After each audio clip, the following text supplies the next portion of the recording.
गंग जमुन सरस्वती संगम पर संध्या करू नित भाई, दृष्टि युगल कर अंगुल द्वादश पर, दृढ़ थिर धरु ठहराई, प्राण स्पंद बंद हुई जाई, मन हो तजे चंचलाई। मन चंचलता का परित्याग करेगा, प्राण स्पंदन निरोध होगा, वासना का परित्याग हो जाएगा।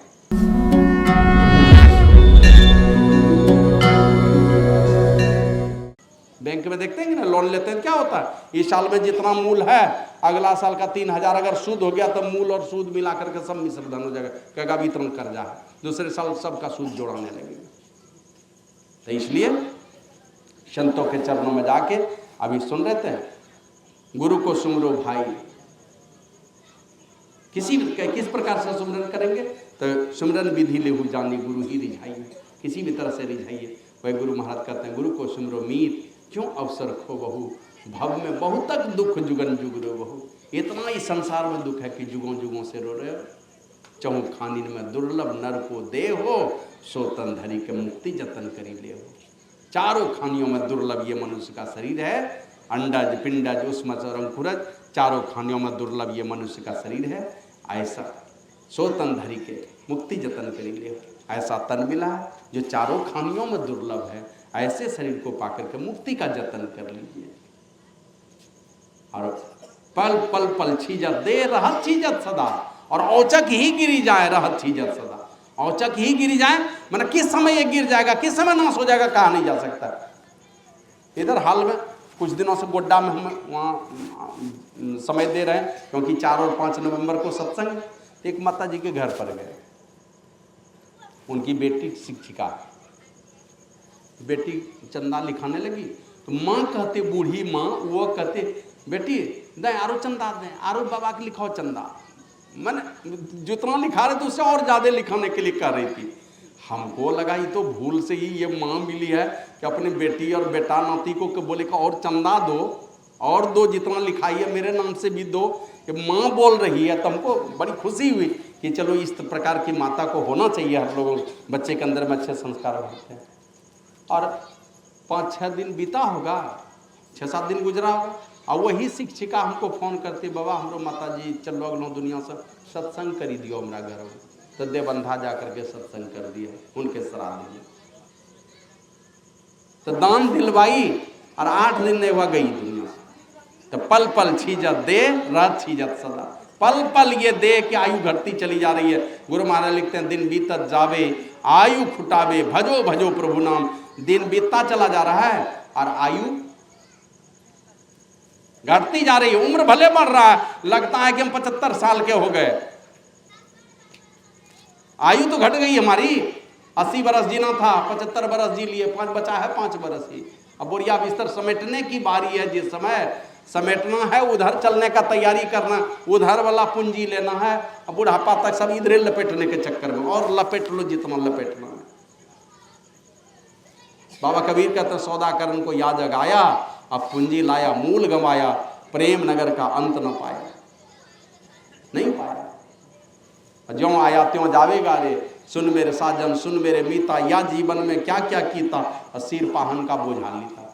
माथा पर आसक्ति का पहाड़ लाद लिया और ये मरने नहीं देगा, इतना रुलाएगा। ये आसक्ति जो है ना, बार बार रुलाता है, बार बार तड़पाता है आपको। तो इसलिए संतों से युक्ति जान करके कि बड़ा ही कीमती मनुष्य का शरीर मिला है, संतों से मिलन आपका होना चाहिए। संसार के सारे रिश्ते हमारे गुरु महाराज कहते हैं सबसे प्रेम जोड़ करके रखिए, लेकिन रामकृष्ण परमहंस कहते थे ठीक उस प्रकार जैसे जल में कमल। जल में कमल, देखिए जैसे जैसे जल बढ़ेगा कमल ऊपर बढ़ता जाएगा। उसके पंखुड़ी पर पानी नहीं चढ़ने देगा, हमेशा पानी से बाहर है, तो जल में ही, लेकिन हमेशा जल से ऊपर। जहाज देखते हैं, जहाज है पानी में, अब पानी में अगर जहाज हो जाए तब तो डुबाएगा। तो कोई नाव है संसार में जिसमें पानी नहीं हो? एक भी नाव मिलेगा जिसमें कुछ भी पानी नहीं हो? पानी तो उसमें रहेगा, थोड़ा रहे तो कोई बात नहीं। आया है कवि ने कहा, जो जल बाढ़े नाव में, घर में बाढ़े दाम, 2 हाथ लीचिए यही सयानो काम। नाव में पानी बढ़े तो नाविक क्या करता है? वो बर्तन से निकाल करके फेंक देता, उलीच करके फेंक देता उस पानी को, तो उस नाव को बचाना पड़ेगा। तो उसी तरह हम संसार में रहें, हमारे अंदर में संसार नहीं घुसना चाहिए। घुसना चाहिए कितना सा, जैसे हम लोगों को बीमारी हो जाती है तो दवा लेते हैं, डॉक्टर लिख देता है, क्या लिखता है, सुबह शाम आधा किलो करके खाइएगा।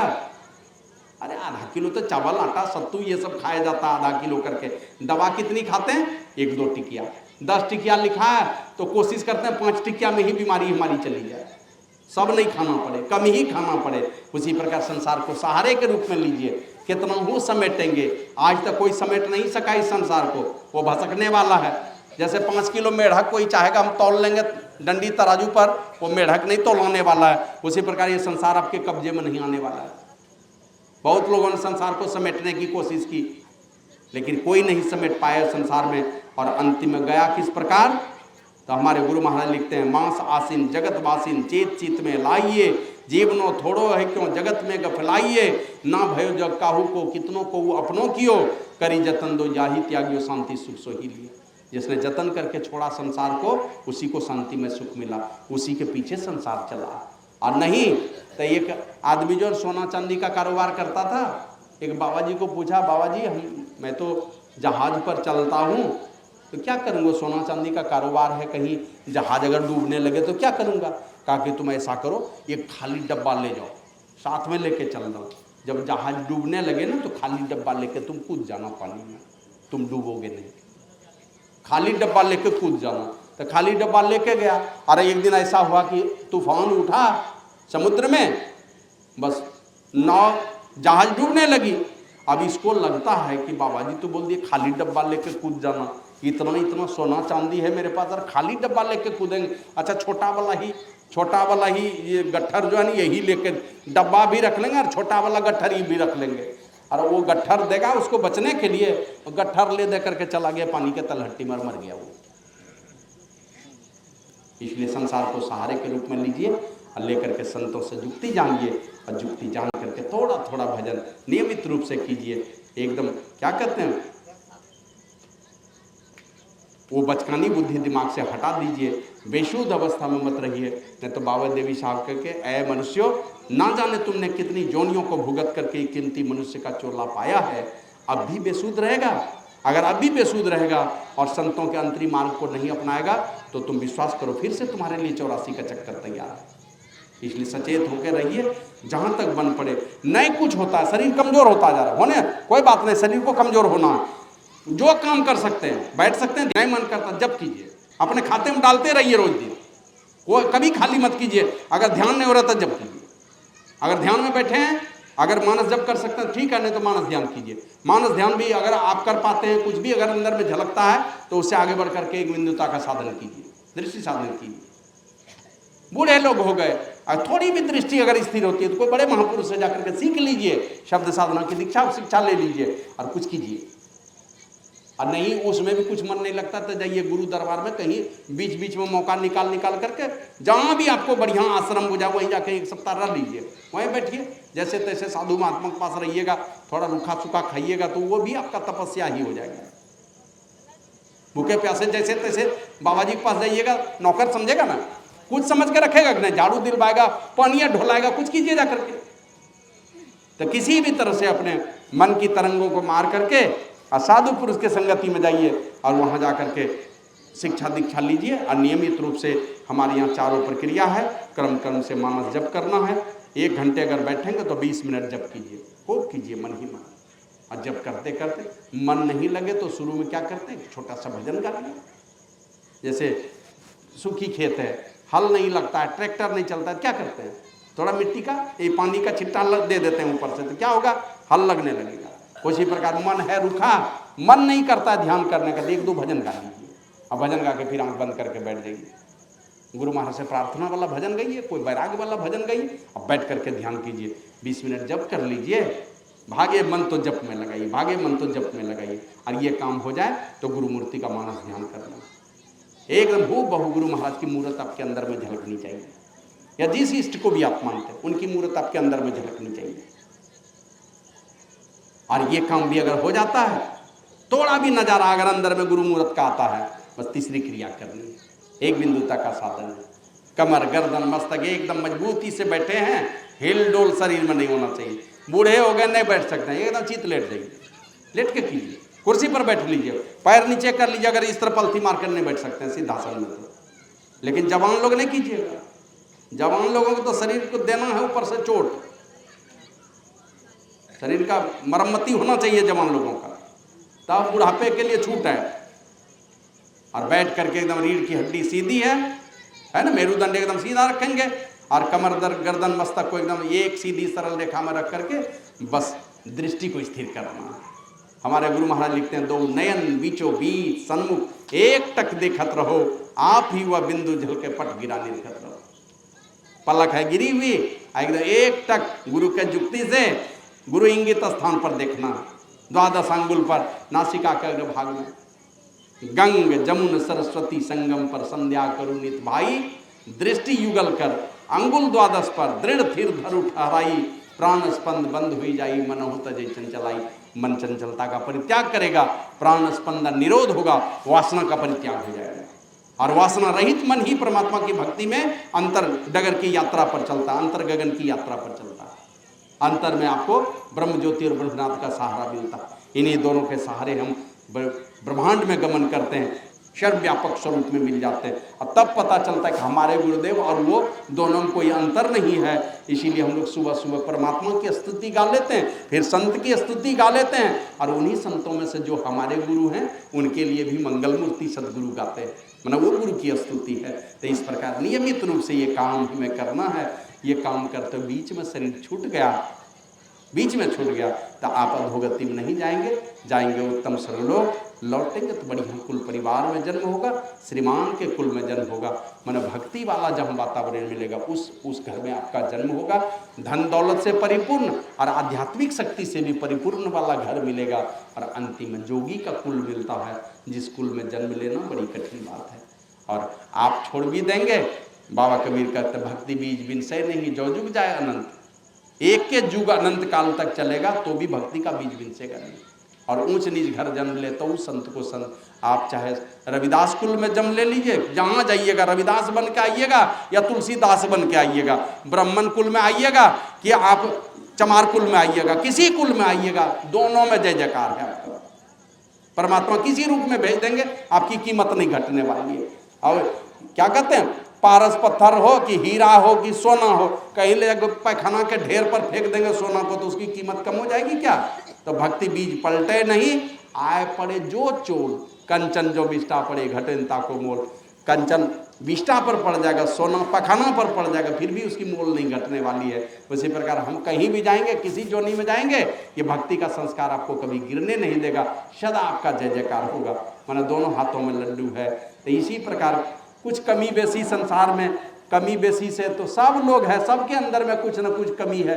कोई देवी देवता को ले लीजिए कि कोई भगवान को ले लीजिए, सब में कुछ न कुछ कमी है, अगर किस्सा कहानी उलट करके देखेंगे। उसी तरह गंगा बाबू भी थे, निश्चित रूप से गुरु के चरण के अनुरागी थे, कुछ कमी बेसी कुछ गड़बड़ी भी थी, तो बस गुरु प्रभु से वो की इतनी सेवा की है कि निश्चित रूप से कृष्ण भगवान ने तो कहा, जो अनन्य भाव से मुझे भजता हो जैसे उसे सच्चा साधु ही समझना चाहिए। अनन्य भाव से, घोर दुराचारी भी क्यों नहीं हो, अगर अनन्य भाव से मुझे भजता है तो सच्चा साधु ही समझना चाहिए। आदरणीय गंगा बाबू अच्छे लोग थे, बड़े ही दानी लोग थे, गुरु महाराज के प्रति समर्पण का भाव उनके अंदर में था, सत्संगियों के प्रति बड़ा प्रेम भाव था उनके साथ में, मिलते थे तो बड़ी आदर के साथ वो बातें करते थे। तो निश्चित रूप से गुरु प्रभु की उन पर जरूर कृपा होगी। और मैं गुरु प्रभु से प्रार्थना करता हूँ कि शेष जो उनका जीवन है, जहाँ कहीं भी हैं, अपने चरण शरण में लगा करके उनके पारलौकिक जीवन को सुख शांति और समृद्धि से भर कर रखें, अपने चरण शरण में उनको स्थान दें, मनुष्य का शरीर मिले, भक्ति की डगर पर वो आगे बढ़े और अंततः भक्ति को पूर्ण करें। और उनके बाल बच्चे, उनकी धर्मपत्नी हैं, सबों से मैं प्रार्थना करता हूँ इसी तरह सत्संग साधु सेवा आपके माध्यम से होते रहे, गुरु के कीर्ति का गुणगान होते रहे। और एक बात जो बड़ी दुख देता है मुझे, मैं बार बार आता हूँ, जिस घर में आता हूँ, जिस मेरे जैसा लोग जो है ना, मैंने हम लोगों को बहुत करीब क्या कहते हैं हिदायत है कि जिसके तिसके घर में खाना नहीं है, और मैं आता हूँ इस घर में, और ये बड़ा दुख देता है हमको कि जिस घर में मालिक अगर सत्संगी नहीं बने तो दुख देने वाली बात है। तो बाल बच्चे सब लोगों को सत्संगी बनना चाहिए, दीक्षा शिक्षा लेनी चाहिए, खान पान सुधारना चाहिए। और सब लोगों से निवेदन है, अपने घर में कोई भी आके खा लेता है आपके यहाँ, है ना, कोई भी आके खा लेगा, सब स्वीकार कर लेगा। माने देवी देवता के देखते ना बलि भी चढ़ा देता, चलो, जबकि कोई देवता नहीं स्वीकार करते, कोई देवता नहीं। वो भीम का बेटा क्या नाम था? घटोत्कच। माँ ने कहा जाओ आज बलि देना है देवी माँ को, ले आओ को बढ़िया सा नर बलि देना। वो नर बलि किसको देगा? अपने बापे को पकड़ लिया वनवास काल में, भीम को ही। और घटोत्कच तो हट्टा कट्टा बाप को ही पकड़ के ले आया। अब जैसे आए तो माँ इस मुंह में बैठी है, माँ पूछते बेटे ले आए बलि? मैं एकदम माता एकदम स्वस्थ आदमी लाया हूँ, बड़ा हट्टा कट्टा। माँ भी गदगद हो जाएगी। अब जैसे उलट के देखती है ना, अब वही कहते आर्यपुत्र तुम। अब जैसे बोला आर्यपुत्र, तो बस वो भीम बिगड़ गया अपने पत्नी पर। कहा आर्यपुत्र मुझे मत बोलो, जिस उद्देश्य से तुम मुझे लाई हो पहले वो काम करो, पहले मेरी बलि दिलवाओ। तुमको किसने अधिकार दे दिया कि किसी माँ के बेटे की हत्या कर दो? किसने अधिकार दिया तुमको? कौन पंडित देता है अधिकार इस तरह का? किसने तुमको सिखाया? पहले दो मेरी बलि। जो माँ दुनिया की जगदम्बा है, पूरे संसार की माता है, वो माता किसी के बेटे को काटने के लिए कहेगी? श्री सद्गुरु महाराज की जय। तो इसलिए कुछ लोग उन्हीं को खुश करने के लिए क्या क्या कर लेंगे, पता नहीं कौन से शास्त्र की बात उठाते हैं। और हम लोग पढ़ते हैं अयम नीजा परोवेति गन्ना लघु चेतसाम उदार चरितानाम तो वसुधैव कुटुंबकम। सारी वसुधा ही कुटुंब है। और हमारे यहाँ सर्वे भवन्तु सुखिनः सर्वे सन्तु निरामया सर्वे भद्राणि पश्यन्तु मां कश्चित् दुख भाग भवेत्। किसी को भी किसी प्रकार से दुख नहीं है। कोई देश में चले जाइए, किसी भी देश में जाकर के देखिए, अपने ही जाति में दो तरह की जात है ना, अपने में लड़ता है, चाहे क्रिश्चियन हो कि चाहे मुस्लिम देश हो। अब भारत में देख लीजिए, दुनिया की कोई जाति ऐसी नहीं है जो जात हमारे देश में नहीं है। जो जात हमारे देश में नहीं है, हर जाति, हजार की संख्या में माने यहूदी लोग होंगे, वो भी यहाँ फल फूल रहे हैं, हजार की संख्या में। कारण क्या है? ये हमारा वैदिक सनातन धर्म जो है ना, ये इसके चलते सारे लोग फलते फूलते हैं, इसके चलते। और इस समाज में पैदा होकर के दूसरों की बलि देना। श्री सद्गुरु महाराज की जय। इसलिए आप लोगों से मैं निवेदन करता हूँ, अपने घर को ऐसा बना लीजिए कि सब खाए और आपके घर का भोजन साधु नहीं खाए। सब खा ले आपका छुआ हुआ साधु नहीं खाए। अब सोच लीजिए, जिस साधु के चरणों में राम जी और कृष्ण भगवान जाके दंडवत बंदगी बजाए हैं, और वो उसके साधु के खानदान का साधु आकर के आपके घर में पानी नहीं पिए, आपका छुआ हुआ खाना नहीं पसंद करे, आप सोच लीजिए कौन देवता आपके ऊपर प्रसन्न होने वाला है। अगर साधु नहीं आपके घर के खाना से प्रसन्न, आपका छुआ हुआ चीज कोई साधु नहीं खाना चाहता है, कोई देवी देवता भी आपके ऊपर प्रसन्न नहीं होने वाला है। इसलिए घर को शुद्ध बना कर रखिए, खान पान शुद्ध रखिए, बेटा बहू सबको बढ़िया शिक्षा दीजिए। गंदा खान पान घर में मत कीजिए, माना घर में नहीं खाइए ही मत वो गंदा चीज, मांस मछली अंडा नशा, इन सारे चीज़ों से बचा के रखिएगा, तो देवी देवता भी आपके यहाँ का भोजन स्वीकार करेंगे। साधु महात्मा भी, कोई अनजाने में कोई साधु आ गया और खिलाना चाहते हैं आप, खाएगा कोई साधु? पवित्रता से नहीं बनाए होंगे तो खाएगा नहीं। और नहीं तो हम लोग खोजते चलते हैं, कुछ लोग हैं, कहाँ खाना है, फलाना बाबू के यहाँ चलना, उसी के यहाँ खाएंगे जाकर के। 100 घर घूमेंगे दिन भर, लेकिन खाएंगे एक आदमी दिमाग में बैठा हुआ, वो आदमी सात्विक आदमी, उसके यहाँ खाएंगे। तो अपने घर को पवित्र बना के रखिए, खान पान की शुद्धि रखिए, चाल चलन बढ़िया रखिए, मीठी बोली रखिए। घर में जो देखते हैं माता पिता, जिसके विषय में हमने सुनाया, आपके मर जाने के बाद परवाह अगर किन्हीं को है, कोई रोने वाला है, आंसू बहाने वाला है, आपके चलते दुखी होने वाला है, तो माता पिता दुखी होने वाले हैं, सास ससुर दुखी होने वाले, उनकी परवाह कीजिए। बच्चों को भी देखिए, लेकिन अपने बूढ़े बुजुर्ग जो लोग हैं उनकी परवाह कीजिए। धीरे धीरे जैसे बूढ़ा मैंने 50 से पार किया, 60 पर गया, 60 से डगमगाना शुरू होता है। बस उस समय बेटा बहू का कर्तव्य बढ़ जाता है। अपने माता पिता कहेंगे आप बैठिए, अब हम लोग करेंगे, हम लोग सेवा करेंगे, माता पिता का आदेश चलेगा, काम सब हम करेंगे। ठीक है ना? इस प्रकार की भावनाओं रहिए घर में। घर की देखते हैं हर लोग चाहता है बेटी को पढ़ाएं लिखाएं, बेटा जैसा एक समान शिक्षा का अवसर दे, बनाइए इंजीनियर डॉक्टर, है ना? इंजीनियर बेटी को भी बनाइए, किसी में कभी कमी मत कीजिए। इंजीनियर बनाइए बेटी को, डॉक्टर बनाइए बेटी को, बेटा को, सबको पढ़ाइए लिखाइए, लेकिन बेटी को बेटी रहने दीजिए, बेटा को बेटा रहने दीजिए। एक दिन मैं कहीं बता रहा था, अरे बेटी वाला जेवर बेटा पहनेगा क्या? कोई आभूषण, बेटी वाला आभूषण बेटा नहीं पहन सकता, जब भी पहनेगी तो बेटी पहनेगी। उसी प्रकार ये दया है, करुणा है, प्रेम है, वात्सल्य है, स्नेह है, ये बेटी है, उसका पूंजी है, बेटी के पास वो खजाना है, वो उस बेटी के अंदर में दया करुणा ममता को उभरने दीजिए। बेटा जैसा कर्कश मत बना दीजिए, बनाइए बेटा है ना, आप पुरुषार्थी बना दीजिए, उसको लड़ाकू बना दीजिए बेटा को, बेटी भी बने, लेकिन दया ममता करुणा ये तो बेटी के पास ही रहने वाली है। तो बेटी को बेटी वाला गुण दीजिए, बेटा को बेटा वाला गुण दीजिए, अब दोनों को खिलने दीजिए, दोनों को आसमान में उड़ने दीजिए, दोनों महान बनेगा। और कोई कोई कहते हैं ना कि बेटा नहीं है तो माता पिता को मुक्ति नहीं मिलेगी, कोई शास्त्र में नहीं है ऐसा। शास्त्र में संतान नहीं है तब संतान चाहिए, और जो संतान नहीं है तो भगवान को संतान बना लो ना। कृष्ण भगवाने को, कृष्ण को बेटा बना लिया, राम भगवाने को बेटा बना लिया, नए बेटा है तो भगवान को बेटा बना लिया, तो बना लीजिए उन्हीं को बेटा, वो भी आ जाएंगे आपके घर। तो इस प्रकार भावना बना करके संसार में रहिए। घर में बेटा है, बहू है, माँ है, बाप है, सास ससुर है, जो शादीशुदा हमारी बहनें हैं उसके लिए माता पिता सास ससुर है। बेटा के लिए तो जिसने जन्म दिया, लेकिन बेटा का जो माँ बाप है असल में वही माँ बाप बहू का हो जाता है, तो उनकी पहले परवाह कीजिए। सावित्री को मांगने की आवश्यकता हुई जमराज से, तो किसके लिए मांगा? अपने सास ससुर के लिए। बेटा हो जाए, क्या कहते हैं, हाँ राजपाट लौटाए तो आंख की रोशनी लौटाए, और अंतिम में मांगा अपने लिए कि मैं 100 बेटे की माँ बनूं।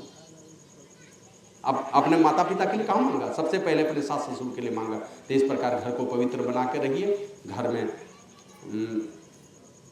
मधुर स्वभाव से, मधुर बोली से आप टूटे हुए दिल को भी आप जोड़ सकते हैं। और नहीं तो लोग क्या करते हैं, छोटा छोटा परिवार बनता जा रहा है। अब क्या करते हैं, बड़की माँ बड़का बाबू वाला तो घर ही नहीं है, चाचा चाची वाला तो घर नहीं है कि एक ही घर में मेरी माँ, मेरे पिताजी, मेरे बड़े पिताजी और बड़ी माँ, और छोटी माँ और छोटे पिताजी, मतलब चाचा चाची एक ही घर में रहते हो। ऐसा तो है नहीं।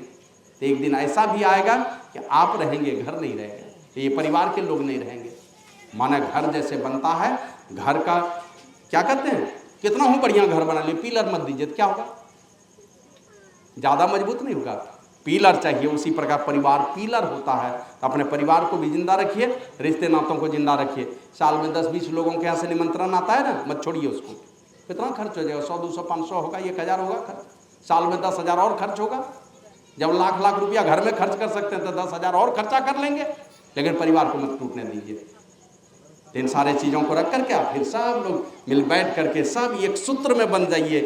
परमात्मा की भक्ति है, ये धागा है, यही धागा सबको प्रेम के डोर से जोड़ करके रखेगा। इसको टूटने मत दीजिए। और प्रेम के क्या कहते हैं, प्रेम के धागे में जब अगर टूट हो गई ना तो गांठ पड़ जाएगा, तो गांठ नहीं खत्म नहीं होने वाला है। तो गांठ कभी मत पड़ने दीजिए। प्रेम भाव में चलिए सब लोग, साधु संतों की युक्ति के मुताबिक साधन कीजिए, चरित्रवान बन करके रहिए, 5 पापों से अपने आप को बचा के रखिए। और छोटे बच्चे को हमेशा अच्छे रास्ते पर, सच्चे रास्ते पर चलने का, झूठ नहीं बोलने का, नशा नहीं लेने का माता पिता रोज दिन सिखाइए। स्कूल जाते समय कहिए उसको, बेटा कोई चीज़ बाहर का देगा, वो से बिस्किट है तो टफ़ी है, ये है वो है, मत खाना वो सब, तो गंदा चीज़ दे देगा तुमको खाने के लिए। तो बचपन से सारे संस्कार भरते रहेंगे बेटा बेटी के अंदर में, वही आने वाले दिन में कहते वही क्या कहते हैं, बड़ा मानव बनेगा, जवान बनेगा। वही उसी माथे पर आपकी कीर्ति का, आपके समाज का और इस देश का और संसार का बोझ आने वाला है। तो उन बच्चों को, आपके भविष्य हैं, उनको कभी भी गंदा खान पान और गंदी उल्टी पुल्टी शिक्षा मत दीजिए। दया की पाठ पढ़ाइए, करुणा का पाठ पढ़ाइए, ये सारे चीज़, और नियमित रूप से परमात्मा की भक्ति हो। ये क्या कहते हैं, एक भजन के माध्यम से हम लोग आते हैं, हे प्रभु आनंद दाता ज्ञान हमको दीजिए, शीघ्र सारे दुर्गुणों से दूर हमको कीजिए, लीजिए अपनी शरण में हम सदाचारी बने, और ब्रह्मचारी धर्म रक्षक वीर्य व्रतधारी बने। मन हमारे अंदर में रज और वीर्य की शक्ति है, उस शक्ति को जोगने वाला बने, उसको बर्बाद करने वाला नहीं बने। ऐसी शक्ति जिनके पास है ना, वही दुनिया में कुछ कर पाता है, बड़ा कुछ कर जाता है, और उन्हीं की कीर्ति रह जाती है। तो हम ब्रह्मचारी बने, धर्म के रक्षक बने, समाज को सुख देने वाला बने, किसी का हमको साप नहीं मिले, जब भी मिले तो लोगों का आशीर्वाद मिले। और ऐसे लोग जब दुनिया से जाते हैं, लोगों के आंखों में आंसू दे के जाते हैं, दिल में गम दे करके जाते हैं, उसको रुला करके जाते हैं। और नहीं तो सब हंसेगा आपके जाने के बाद। यहाँ तो रहेंगे जब तक, तब तक आपके डर से कुछ बोलेगा नहीं, लेकिन जाएंगे तो वो हंसेगा आपको देख करके। तो वो परिस्थिति हमारे जीवन में नहीं आए, इसके लिए संतों के चरणों में जुड़ करके नियमित त्रैकालिक संध्या कीजिए और दोनों पाली का सत्संग कीजिए, साप्ताहिक सत्संग कीजिए, साधु महात्मा से प्रेम रखिए, मधुर बोली रखिए। इसी से निवेदन के साथ मैं अपनी वाणी को विराम देता हूँ।